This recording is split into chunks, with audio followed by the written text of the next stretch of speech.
Assalamualaikum warahmatullahi wabarakatuh. Alhamdulillahi rabbil alamin. Alladzi arsala rasulahu bil huda wa dinil haqq liyudhirahu 'ala dini kulli wa kafa billahi syahida. Asyhadu alla ilaha illallah wahdahu la syarikalah wa asyhadu anna Muhammadan abduhu wa rasuluh. Allahumma sholli wa sallim wa barik ala rasulillah Muhammadin wa ala alihi wa ashabihi ajmain, amma ba'du. Jamaah subuh Masjid An-Nur yang saya hormati, mari kita awali pengajian singkat ba'da subuh ini dengan membaca basmalah bersama-sama. Bismillahirrahmanirrahim. Semoga apa yang kita lakukan diberikan ridho oleh Allah Subhanahu wa ta'ala, tidak putus dari rahmatnya. Amin ya rabbal alamin. Pada kesempatan ini saya akan melanjutkan kemarin yang saya sampaikan pada kajian menjelang berbuka puasa.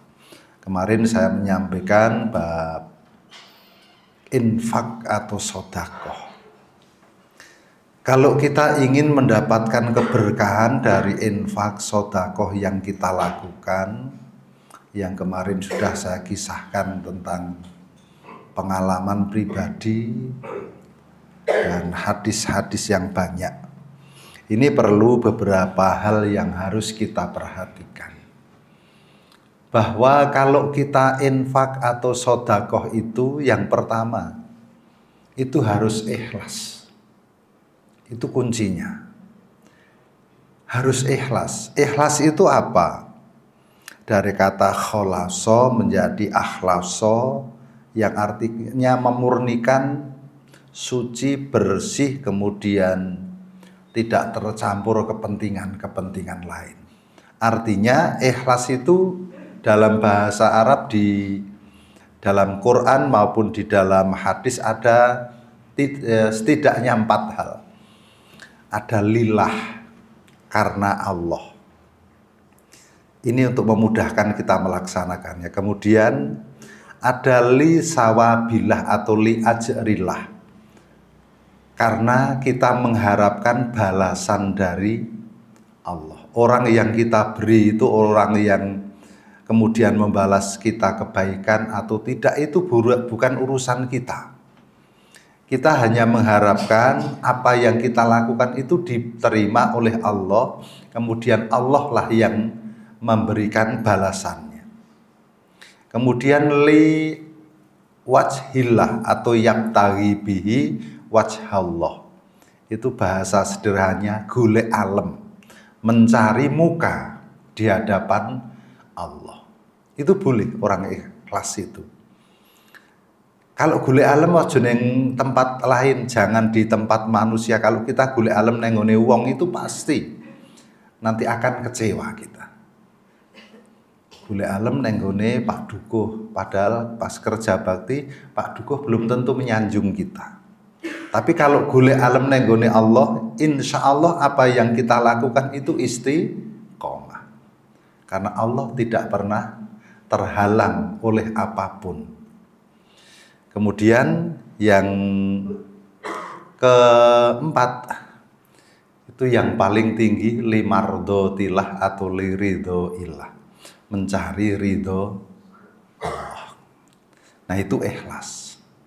Makanya kita lakukan dengan sebaik-baiknya, itu ikhlas. Kemudian hendaknya orang yang bersedekah itu dengan sedekah harta yang jelas, yang halal. Gak boleh orang korupsi kemudian aku tak menghajikan, tak mengumrohkan tetangga saya. Itu gak boleh. Sekalipun niatnya baik, tetapi jalannya harus baik. Di dalam Islam itu tujuan baik harus diraih dengan cara yang baik. Nggak boleh tujuannya baik, caranya tidak baik. Itu sedekah yang halal. Kemudian sedekah itu ada dua macam, ada terang-terangan, ada sembunyi-sembunyi. Nah, lebih bagus yang sembunyi-sembunyi. Orang yang diberi kebaikan, dia tidak tahu. Kalau kita misalnya amit sewu, membangun masjid, membangun musola, membangun tempat wudhu, itu lebih baik sembunyi-sembunyi. Tetapi memang kadang diperlukan juga cara yang terang-terangan. Untuk apa? Dudut orang lain biar ikut melaksanakan. Dulu ada sahabat yang dia itu berbuat baik tetapi sembunyi-sembunyi. Tetapi ada yang melihat, kemudian dikatakan oleh orang yang melihat, ini ulah si anu, terus kemudian apa? Nah, ditiru oleh jamaah yang lain, oleh sahabat yang lain. Kemudian kalau bahasa kita menjadi nopo? Viral nih tahun ini. Wow, kayak wong melu-melu lah. Kemudian orang itu lapor kepada Nabi, ya Nabi, saya begini-begini. Nah, apa yang dikatakan Nabi terhadap orang itu?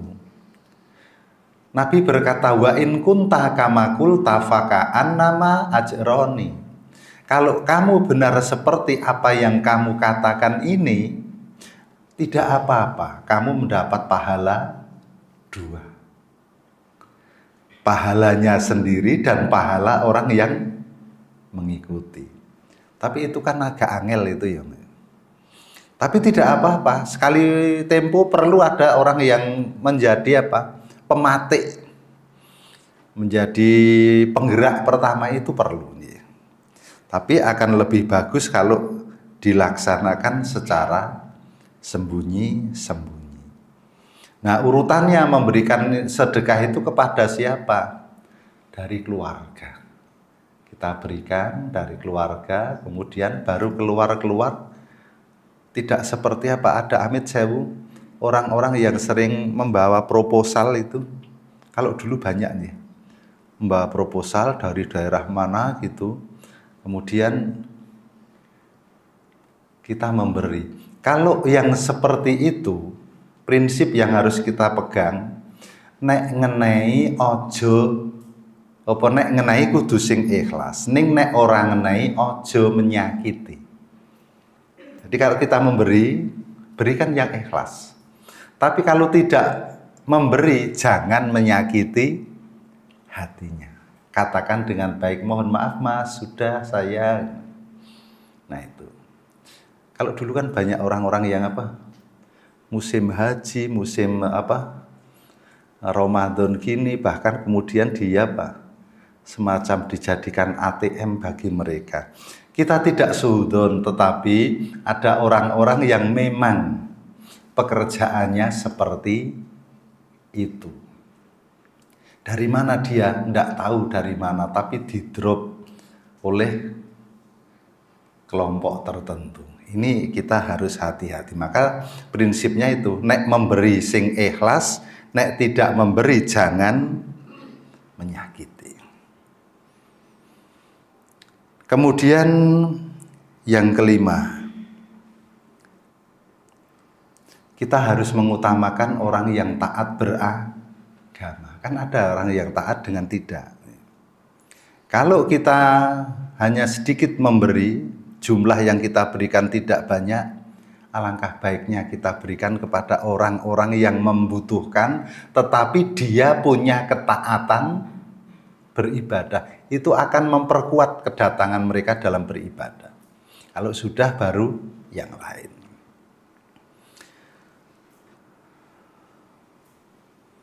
Nah, kemudian sedekah kepada orang-orang yang benar-benar membutuhkan.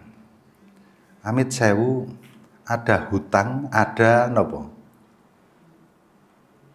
Nah, ada orang hutang, kemudian ada orang yang memberi. Kalau orang itu orang yang memang berhutang dan dia orang yang perkataannya itu bisa dipegang, itu kita sedapat mungkin harus memberi. Nah, kalau dia sudah pernah diberi hutang dan kemudian tidak orang nyaur. Kalau orang-orang yang seperti itu, kita jangan memberi. Jangan memberi hutang maksudnya. Beri saja secara ikhlas. Kan wonten nih tiyang nek biyen wis diutangi terus kemudian entah lali atau karena kebutuhan dia datang lagi kepada kita. Itu harus hati-hati. Sehingga tidak terjadi satu kedzaliman gitu. Nah itu itu kita perlu, karena apa? Kalau kita menghutangi orang yang pernah hutang dan dia tidak bisa mengembalikan, kan kita malah sama saja dengan menjebloskan dia dan kita menjadikan hati kita terluka. Wis dinehi utang, dihutangi, kemudian apa? Dia tidak bisa mengembalikan atau memang tidak mau mengembalikan, awake dhewe ngutangi kan repot 2 kali itu. Itu. Kemudian tidak mengungkit alal mani wal adza. Jangan kalian memberi sedekah kemudian tatkala sudah dilaksanakan orang itu mengungkit-ungkit yang menjadikan orang itu sakit hati. Kowe biyen nek ora tak bantu ngene-ngene, kowe iki ra iso kaya ngene iki dan lain sebagainya. Jangan. Karena itu membatalkan sedekah kita dan menyakiti hati orang yang diungkit itu. Amit sewu. Anak yatim itu kan perlu disantuni. Tapi suatu ketika orang yang menyantuni itu akan diuji oleh Allah. Tatkala anak yatim itu sudah berhasil, kemudian yang menyantuni punya kepentingan, punya hajat, kemudian anak yatim itu diundang untuk membantu pekerjaannya. Tetapi dia tidak bisa karena pekerjaan dan lain sebagainya. Ini kalau tidak hati-hati, yang membantu itu pahalanya hilang. Nah, ini kan ujian untuk kita. Karena setan itu menggoda manusia itu dari depan, dari belakang, dari kanan dan dari kiri. Dan itu tidak pernah berhenti. Tatkala orang mau berangkat ke masjid kok dia dihambat untuk tidak datang ke masjid, sulit, tetap datang ke masjid. Kemudian di masjid dia digoda lagi sampai kemudian melakukan hal yang tidak pantas. Itu bisa terjadi. Berikutnya, tidak menunda-nunda sedekah. Amit sewu, kebaikan itu harus segera dilakukan. Amit sewu, kalau kita ingin melakukan suatu kebaikan itu harus segera. Jangan sampai ditunda-tunda. Sesuk wae nek wis nganu, sesuk wae begitu. Jangan sampai. Jadi begitu ada keinginan untuk sedekah, ya sedekah saja langsung. Kemudian yang terakhir, mendahulukan sedekah wajib daripada yang sunnah. Yang wajib kan tidak bisa dikalahkan dengan yang sunnah. Apa sedekah wajib itu?